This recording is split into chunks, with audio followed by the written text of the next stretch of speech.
Hey, what's going on, everybody? This is Bud with Mental Game Mechanics, and today we're going to talk about why you're afraid to try new things. The other day, my buddy, he texted me that he was going to start going to the CrossFit gym, or he was going to at least try it out, the one that I go to.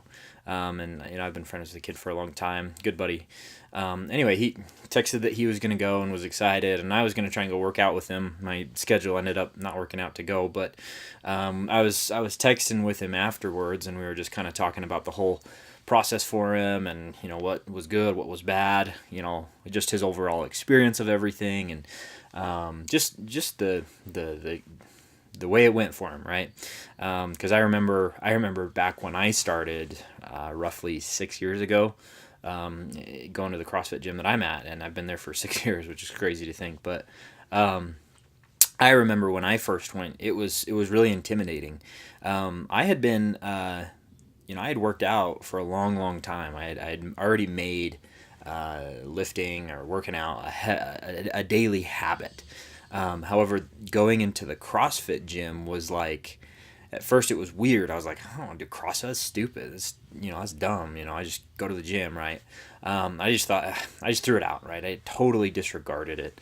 And I just remember going in and just feeling like really intimidated about the whole thing. And so, I was excited for him because I know what CrossFit had done for me and the improvements that I've been able to make and the changes that I've been able to make to my own lifestyle.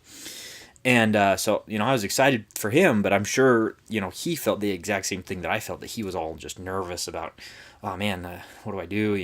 What if I suck? Or, what if I can't do the movements? Or what if I can't, I'm sure those kind of things were all going through his head. And, that's what went through mine at least, right?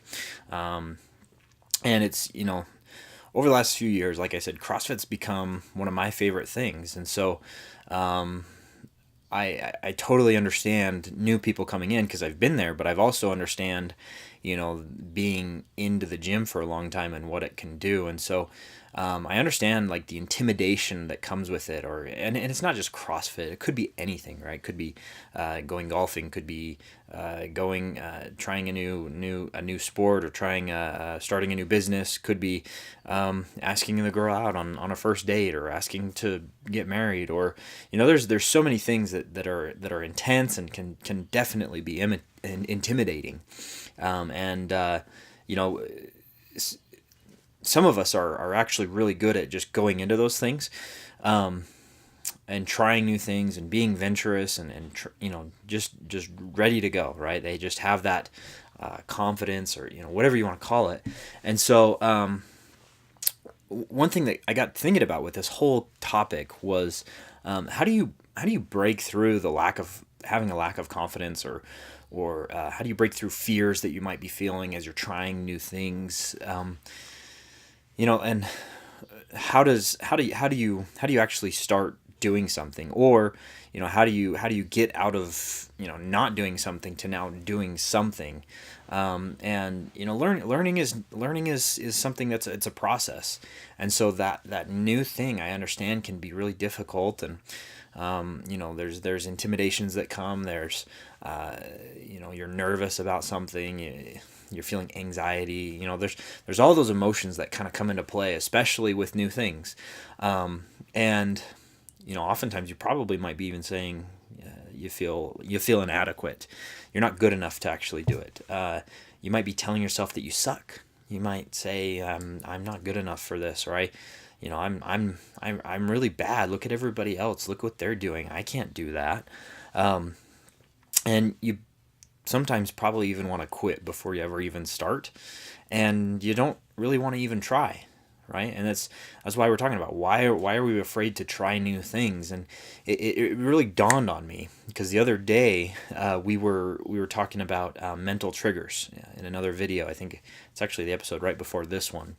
And so in that video, I talked about the power of the conscious mind versus the subconscious mind, mindset versus the mechanics, and how you can focus on different things and stuff like that. And so the conscious mind, or what I call the mindsets that we have, those can only really truly focus on one thing at one given time, right? The conscious mind is very, very simple. It's called the Cartesian theater, and it basically is just like a stage, right? There's only one actor or one scene at one given time. And so in our minds, we can only think about one thing at a time. And so because of that, when we're trying something new, for the first time we ever do something, because we've never built the mechanics, the know-how, the subconscious skill set, we have to do it consciously. We have to do it in our mind, in our mindset, in all of those things. We have to think, okay, put your feet here, do this, do that, try this, lift things this way, like for somebody doing CrossFit, they don't know what a burpee is. They may not know what a overhead squat is. They may, there's all those different movements that have technical skill sets that you have to have. And not only that, but the physical ability to actually do them. Some people aren't mobile enough in their shoulders to do an overhead squat, right? And that's just how it is, right? We're all at different levels, and so our conscious mind can't process all of the things that must be done when we're doing something new. And that's what brings in fear. That's what brings in intimidation, because it's so hard to do things on the very, very beginning. And because of that, the part of our mind that gives us confidence, the part of our mind that, what I call, this is where mastery lives. The part of our mind where mastery lives, it's the self-image, the way we see ourselves, how we perceive our abilities, how we perceive everything. Lanny Basham, an author of an incredible book, With Winning in Mind, talks about how the self-image and your ability to do something are always pretty much equal.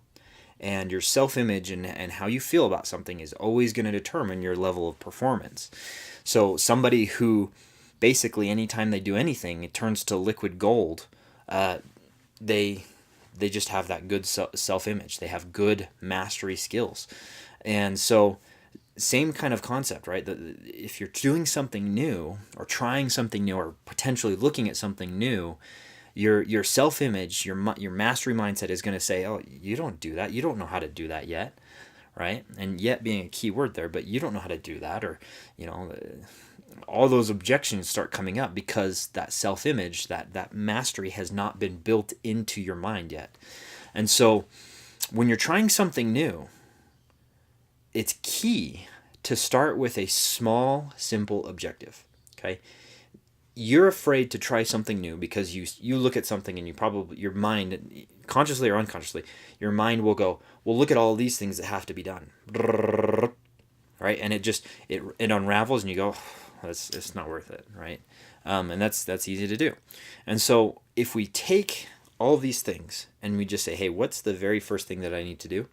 Focus on that, right? So when I have students come to me to learn how to shoot shotguns or guns in general, when I have somebody come to me, I will typically start them off with a very, very simple, okay, do this, okay? And I want you to focus on just this one thing, okay? Don't worry about anything else. Don't worry about where the target is getting hit. Don't worry about where the target's breaking. Don't worry about, where you're hitting the paper. I want you to just focus on this one thing. And that's how you start to build momentum, because once you learn the one thing, right, whether that's pistol grip or holding the shotgun or swinging a golf club or building a website or giving a talk or having better conversations with your spouse, right? There's so many different applications of this, but when you focus on just that one thing, eventually you build that mastery. You build mastery, you build the mechanics, the know-how to do something, and then you can move to the next thing. And then you're doing both of those things, right? And then you're doing both of those things. And that's where the mechanics come into play, is it becomes a subconscious skill set. And once you develop that subconscious skill set, that now compounds into the mastery of your mind, right? You can now have that confidence, that self-image ability to see something and go, oh, I can do that because I know how to do all of these things, the mechanics of the thing. And so you start with something simple, focus on that one thing, do it until you learn it, and then focus on the next thing. Now you can do two different things, right? And it's a progression of taking small, simple steps and chunking it down, but you're starting to just build simple momentum. And if you can do that, that momentum's gonna start carrying you, and eventually your skills are gonna start compounding. And typically, when you look at somebody's skill sets, they're going to compound and almost have an exponential curve up until a certain point, and then they start to get into a little bit of a plateau. And we can get into this stuff later, but in another video. But you eventually, people will plateau, and that's where mastery comes into play. Confidence, self-image, that all comes into play at that point of plateau, because now they just kind of level out, right? They've learned the skill sets, and now it's all about the mental game. And that's why I love this podcast or this show is the power of the mind. And if we can harness it and use it to create momentum, we're going to grow, and we're going to build new skill sets. We're going to build new talents and habits. Now, one thing for sure is that this is not an easy process, right? I've never said that this is easy. Okay?